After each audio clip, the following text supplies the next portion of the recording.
Hey, ever wondered how AI can write poems, drive cars, or, like right now, talk to you pretending to be human? Spoiler, I'm not human. Shocking, right? But here's the real question. How does AI actually work? And even more important, should we be freaking out about it replacing humans? Let's break this down. Fasten your seatbelts. Okay, AI, or artificial intelligence, is basically a glorified pattern matching machine. It's like that friend who always knows which meme to send in the group chat, but times a billion. Here's the deal. You give AI a ton of data, like mountains of it. Photos, texts, cat videos, whatever. It looks at all that and goes, oh, when I see this pattern, this usually comes next. Boom. That's AI. For example, Netflix notices you binge watch Korean dramas. Netflix, here, have 17 more K-dramas. Or Google Photos magically finds every picture of your dog. Or ChatGPT here, fed billions of sentences so it can sound suspiciously human. But, and this is key, we're talking narrow AI. It's smart at one thing. Netflix can't drive a car. A self-driving car can't recommend your next TV show.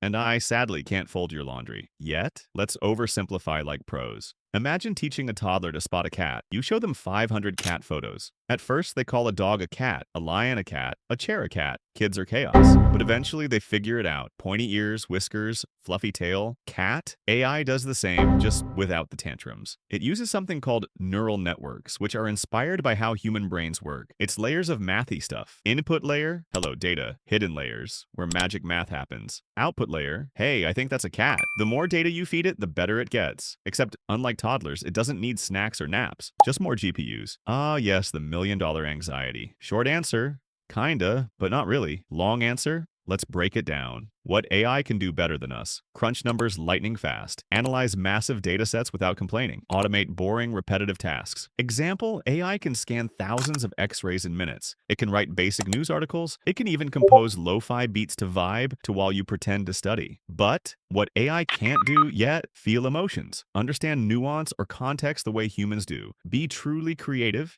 Even if it sounds creative, it's remixing patterns from its data. Handle unpredictable, chaotic situations like a human would. So yeah, AI can replace some tasks. But humans? We're still the MVPs when it comes to empathy, creativity, intuition, and, well, dancing awkwardly at weddings. Okay, let's rip the Band-Aid off. Jobs most vulnerable to AI? Data entry. Basic customer service. Routine manufacturing. Jobs safe, for now. Creative roles. Writers, artists, designers. AI can help, but it's not Picasso. Healthcare professionals, teachers, therapists, and anyone dealing with messy, emotional humans. Pro tip, if your job is 100% predictable, maybe time to start upskilling. Here's the thing, AI isn't coming to replace us. It's coming to augment us. Think of it like a hammer makes you better at hitting nails, but it doesn't build a house alone. A calculator helps you do math faster, but it doesn't understand why you're broke after one weekend in Vegas. AI is a tool. If we use it right, it can help us do more, better, and faster. If we use it wrong, well, let's not go full Black Mirror, okay? The real challenge isn't whether AI replaces humans. It's how we choose to work with it. We need better education about AI, clear rules to keep things ethical, humans plus AI collaborating, not competing. So instead of panicking, maybe ask, how can I use AI to be even more awesome at what I do?